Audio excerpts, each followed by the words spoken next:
नमस्कार, हमारा नाम है समरीन और आपने देखना शुरू कर दिया है लाइव सिटीज। देखिए, आपको याद होगा कि कुछ वक्त पहले बिहार आगमन हुआ था नेता प्रतिपक्ष राहुल गांधी का और बड़ी खबर ये है कि अब प्रधानमंत्री मोदी भी बिहार आ रहे हैं, यानी कि अब तमाम पार्टियां काफी सक्रिय हो चुकी हैं। एनडीए भी पूरी तरह से एक्टिव हो चुका है। तो आइए फिर इन तमाम मुद्दों पर सीधी बातचीत करते हैं आरएलएम के प्रवक्ता राहुल कुमार से। सबसे पहले बहुत शुक्रिया जी बातचीत के नमस्कार। जी नमस्ते राहुल जी। सबसे पहले तो हम आपसे जानना चाहेंगे कि आपने देखा होगा कि कुछ वक्त पहले राहुल गांधी का बिहार आगमन हुआ था, लेकिन आप लोग बड़ा डर गए थे। प्रशासन ने उन्हें अनुमति क्यों नहीं दी कार्यक्रम करने की? इतना क्यों खौफ में आ गए? नहीं, डरने की तो कोई बात ही नहीं है। पहली बात तो ये कि समरीन जी, जिस जगह पे वो पॉलिटिकल कार्यक्रम करना चाहते थे वो छात्रावास था। और आम तौर पर अमूमन ऐसा नहीं होता है कि कोई छात्रावास में कोई पॉलिटिकल कार्यक्रम हो। और शायद कांग्रेस ने भी इस बात को समझा होगा, तभी उन्होंने टाउन हॉल का परमिशन लिया। उसी दिन उन्होंने टाउन हॉल का भी परमिशन लिया था। तो या तो आप राजनीतिक दिखावा सिर्फ आप कर रहे थे, और जब आपने टाउन हॉल का परमिशन लिया तो आप डायलॉग करने के लिए आए थे, आप इवेंट करने नहीं आए थे। आप जब आपने टाउन हॉल में अपने लोगों को आमंत्रित किया, फिर आपको हॉस्टल जाने की जरूरत क्यों पड़ी? इसलिए जरूरत पड़ी क्योंकि आपके पास कहने के लिए कुछ नहीं था। तो आपने एक मेलो ड्रामा कहिए या इवेंट, मेलो ड्रामा, बिल्कुल इवेंट मैनेजमेंट का कहिए कि वो एक पूरी तैयारी थी कि किस तरह से उस 10 मिनट को जो है कैश किया जाए। लेकिन मुझे इसमें एक बात और कहनी है समरीन जी, कि जिन बातों को लेकर के आज राहुल गांधी जी आ रहे हैं बिहार में, बिल्कुल, उन बातों के लिए उनको बाध्य किसने किया? वो चीजें क्या हैं जिस पर वो बात करना चाहते थे? वो बातें थी सामाजिक न्याय की, वो बातें थी ओबीसी पॉलिटिक्स की, दलित पॉलिटिक्स की, अनुसूचित जनजाति, अनुसूचित जाति, इन सब की बात वो करना चाह रहे थे। आपको मैं बताऊं कि माननीय प्रधानमंत्री नरेंद्र मोदी जी, या बिहार में माननीय मुख्यमंत्री नीतीश कुमार जी, या हमारे नेता राष्ट्रीय लोक मोर्चा के राष्ट्रीय अध्यक्ष माननीय उपेंद्र कुशवाहा जी लगातार इन विषयों पे बात करते हैं। और सिर्फ बात नहीं करते हैं बल्कि काम करते हैं। और जाति जनगणना का जो सवाल है, जिस सवाल को लेकर के वो बार बार कहते हैं, तो मैं तो उनसे बहुत सीधा सवाल पूछ रहा हूँ कि कर्नाटक में आपने जाति जनगणना कराई हुई है, जातिगत सर्वे कराया हुआ है, उसके आंकड़े कहाँ हैं? आज तक क्यों नहीं आया? 2014 में, आज ही मुझे लगता है कि एक किताब आई है सलमान खुर्शीद जी की। उस किताब में तो कांग्रेस के राहुल गांधी जी हों या मनमोहन सिंह जी जो स्वर्गीय हो गए, या सोनिया गांधी जी, उन सबको बिल्कुल सामने ला करके रख दिया इनके कुकृत्य को। उसमें तो उन्होंने कहा कि कांग्रेस डर गई थी, इसलिए जातिगत जो एक्सपोज हो गई। हाँ बिल्कुल एक्सपोज हो गई थी। आज तो सलमान खुर्शीद तो मेरी पार्टी के लीडर नहीं है, सलमान खुर्शीद उन्हीं की पार्टी के लीडर है। उन्होंने एक किताब जारी किया कल, उसमें बहुत स्पष्ट शब्दों में ये बात आई है कि कांग्रेस डर गई थी। सामाजिक आर्थिक जो सर्वे हुआ था उस वक्त, जिसमें 4500 करोड़ रुपए खर्च हुआ था, उससे ये लोग डर गए थे। तो मुझे लगता है कि ये चीजें तो बहुत स्पष्ट है ना। जब आपके पास करने दिखाने का वक्त था तो आप नहीं हिम्मत कर पाए। लेकिन हिम्मत किसने किया? मैं कह रहा हूं नरेंद्र मोदी जी के हौसले का भी सम्मान करना चाहिए। वो ये कि आज केंद्रीय कैबिनेट में कितने ओबीसी मिनिस्टर्स हैं? 27। ठीक है, मैं राहुल गांधी जी से पूछ रहा हूं कि वो ये बताएं कि उनकी कैबिनेट में जो 2009 से 14 का जो कैबिनेट है, मनमोहन सिंह जी की जो द्वितीय पारी है, दूसरी जो पारी है, जिसमें मनमोहन सिंह जी को बेइज्जत करने के लिए राहुल गांधी जी ने, आपको याद होगा, बिल भी उन्होंने फाड़ा था, जो अपराध और राजनीति को लेकर के जो एक बिल आया, तो उन्होंने बहुत बेइज्जती किया था। जब एक प्रधानमंत्री कोई बिल लेकर के आ रहा हो और उस पार्टी का एक सांसद उसको पार्टी बैठकों में नहीं, सामने मीडिया में ले जाकर के फाड़ रहा हो, इसका मतलब है कि वो अपने ही प्रधानमंत्री को बेइज्जत करना चाह रहे थे। तो अल्पसंख्यक समाज से आने वाले एक प्रधानमंत्री को जिस तरह से उन्होंने अपमानित किया, तो ये किसी से छिपा हुआ नहीं है। तो मैं इसीलिए मैं कहूंगा कि जो कुछ भी वो कह रहे हैं या कर रहे हैं, इसके लिए माननीय प्रधानमंत्री जी नीतीश कुमार जी, या हमारे नेता उपेंद्र कुशवाहा जी, या चिराग पासवान जी, या मांझी जी की जो पूरी जोड़ी है ना, वो इनको बाध्य कर रही है कि तुम इस पर बात करो।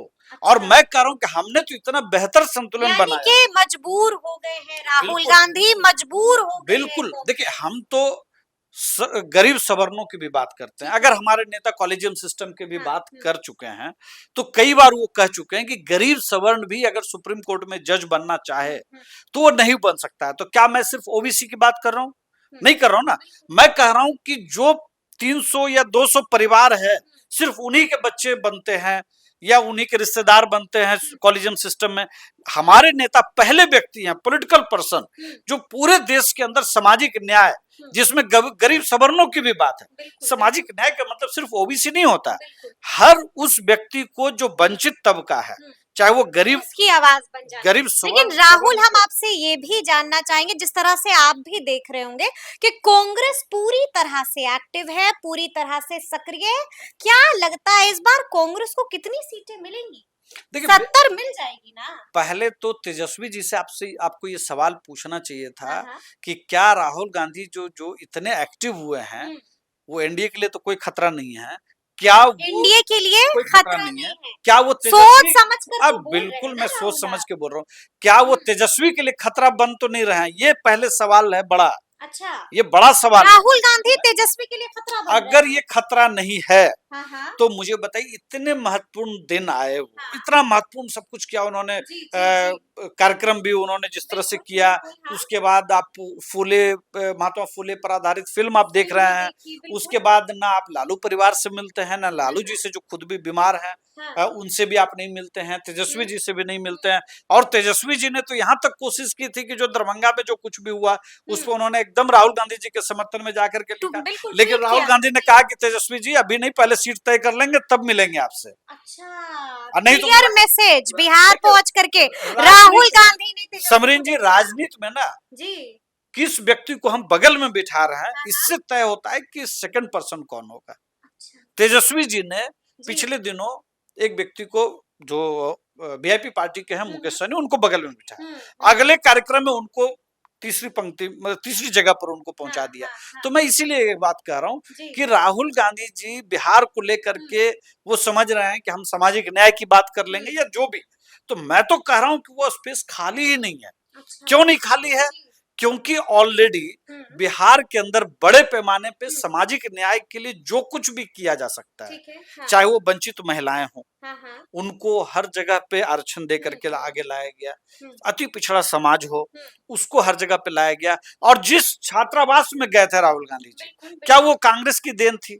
ये मुझे आप बताइए। वो भी नीतीश कुमार जी का जो प्लान है बिहार के अंदर अति पिछड़ों के लिए, सावित्रीबाई फुले को लेकर के, या अंबेडकर जी को लेकर के, या कस्तूरबा गांधी जी को लेकर के, जो हम लोग समझते हैं, उनके नाम पे जो हॉस्टल हम चलाते हैं, छात्रावास चलाते हैं, उसको किसने बनाया? एनडीए की सरकार ने बनाया। और उसमें आप जाकर के पॉलिटिक्स किसकी कर रहे हैं कि जो तुमको दिया वो गलत है, हम जो कह रहे हैं वो तरीका, वो मॉडल सही है। तो भाई आपका मॉडल क्या है? आपका मॉडल है, जब आपको मौका मिलता है लोकसभा में, जब आपको मिलता है कैबिनेट में, आप किसी ओबीसी को देखना पसंद नहीं करते। चलिए हम उस पर आएंगे राहुल, लेकिन हम आपसे ये भी जानना चाह रहे हैं, आप भी देख रहे होंगे कि महागठबंधन लगातार बैठक पर बैठक कर रहा है। एनडीए आपको नहीं लग रहा है कि खूब पीछे चला गया है, पछड़ता हुआ नजर आया? अरे आप लोगों की सीट शेयरिंग को लेकर के बड़ी बैठक कब होगी? देखिए, चुनाव नवंबर में, अक्टूबर नवंबर में होना है।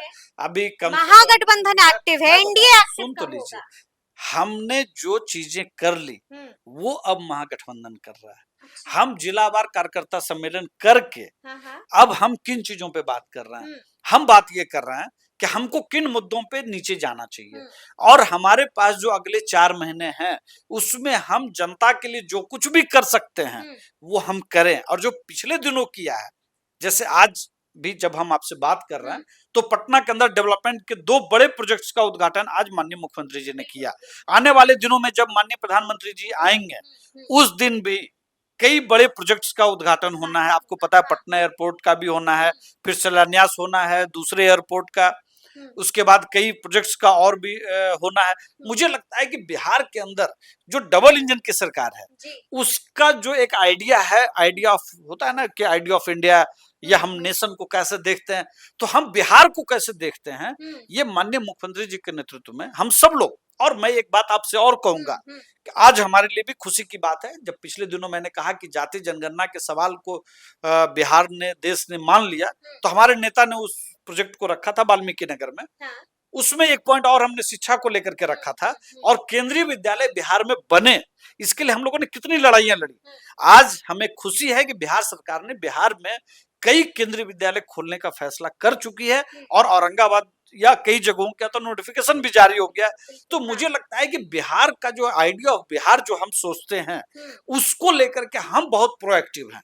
हम संगठन पे भी काम कर रहे हैं, हम डेवलपमेंट के प्रोजेक्ट्स पे भी काम कर रहे हैं। सीट शेयरिंग को लेकर के बैठक कब होगी? सीट शेयरिंग को लेकर के कोई भी बैठक अगस्त से पहले नहीं होने जा रही है। अगस्त से पहले हाँ, कोई बैठक नहीं? कोई मतलब भी नहीं है उसका। मांझी जी ने कहा था कि जून में बैठ जाएंगे हम लोग। देखिए बात होगी, चर्चा होगी सीट शेयरिंग। चूंकि होता ये है कि आप हमसे जब बात आप करेंगे तब आप ये उम्मीद में होते हैं, या जनता भी चाहती है कि भाई, या कार्यकर्ता भी चाहते हैं कि कुछ चीजें क्लियर हो, लेकिन बीजेपी हो या एनडीए हो या जेडीयू हो या हमारी पार्टी हो, सभी की ये समझ है, और पूर्व के भी जो गठबंधनों के जो रहे हैं, वो अंतिम 2 महीने में ही सब कुछ तय होता है, और अभी 5 महीने बाकी हैं। ऐसी स्थिति में हम आपको आज कह दें कि कल बैठक होने वाली है, इसका कोई मतलब नहीं है। कोई मतलब नहीं है। लेकिन अब हम राहुल चर्चा करेंगे प्रशांत किशोर की भी। मास्टर स्ट्रोक खेलने जा रहे हैं प्रशांत किशोर, वैसा व्यक्ति जो एनडीए में कभी था, उसको जन स्वराज की आपने मुझसे जब भी बात की है प्रशांत किशोर जी को लेकर के, मैंने जो बातें कही हैं अभी तक, गांधी मैदान की रैली को लेकर के भी मैंने जो बातें कही थी, या और भी कई कार्यक्रमों को लेकर के मैंने कहा, वो शब्दशः सही साबित हुआ। क्योंकि प्रशांत किशोर जी और दूसरे में एक बड़ा बेसिक डर बोल रहा है क्या? नहीं, एक बेसिक फर्क है। बेसिक फर्क ये है ना कि जो ब्यूरोक्रेटिक स्टाइल में पार्टियां चलाते हैं, उनको जनता की नब्ज को पकड़ने में बहुत मुश्किल होता है। आप दूसरे के राजनीति को आप चमका सकते हैं क्योंकि आपके पास टेक्नोलॉजी है, ठीक है, लेकिन राजनीति चमकाने के लिए आपको राजनीति जमीन पर उतरना पड़ेगा। लेकिन जब आप उतरते हैं तब आप क्या करते हैं, आप कंबल एपिसोड लेकर के चले आते हैं। आप ये समझते हैं कि हम किसी राजनीति को हम हाईजैक कर लेंगे, लेकिन ऐसा नहीं होता है। आपको रगड़ना पड़ता है और आपको कंधे पे हाथ रख करके आगे बढ़ना पड़ता है। आपको नमूना जैसे शब्दों का इस्तेमाल हो सकता है, उसका मतलब आप शब्दार्थ आप मुझे कुछ बताएंगे, लेकिन बिहार में उसका जो भाव होता है ना, उस भाव को आपको पकड़ना पड़ता है, नहीं आप उससे बचना होता है। तो ऐसी स्थिति में मुझे नहीं मालूम आप किस व्यक्ति की बात कर रहे हैं, लेकिन जिस व्यक्ति की भी बात आप कर रहे हैं, मुझे पक्का यकीन है कि जब कल वो व्यक्ति सामने आएगा तब आपको भी ये लगेगा कि क्या फूके हुए कारतूस को लेकर के प्रशांत आगे बढ़ रहा है। चलिए एक अंतिम सवाल है। आपके नेता के बारे में तरह तरह की चर्चाएं हो रही हैं। देखिए, कहा तो ये भी जा रहा है कि उपेंद्र कुशवाहा विधानसभा का चुनाव लड़ सकते हैं। कितनी सच्चाई है इसमें? नहीं, इसमें कोई सच्चाई नहीं है, ये बेसलेस खबरें हैं, और कहां से ये चीजें आती हैं या कौन लोग फैलाते हैं मुझे नहीं मालूम। लेकिन मैं इतनी बात कह सकता हूं कि जो विचार माननीय उपेंद्र कुशवाहा जी का है, उस विचार को लेकर के उनके उम्मीदवार एनडीए गठबंधन में जरूर लड़ेंगे। माननीय नेता अभी चुनाव लड़ने के बारे में कोई प्रस्ताव नहीं है, कोई वो नहीं है, लेकिन अगर किसी स्टेज पर पार्टी तय करेगी तो फिर वो बताएंगे आपको, फिर हम वो आपको बताएंगे। तो अब देखना होगा कि आगे आगे क्या कुछ होता है। तो फिर ये पूरी बातचीत तो आपको कैसी लगी है, कमेंट करके हमें जरूर बताइएगा। तो ऐसे तमाम अपडेट्स के लिए बिल्कुल ऐसे ही हमारे साथ बने रहिएगा और देखते रहिएगा लाइव सिटीज। बहुत शुक्रिया।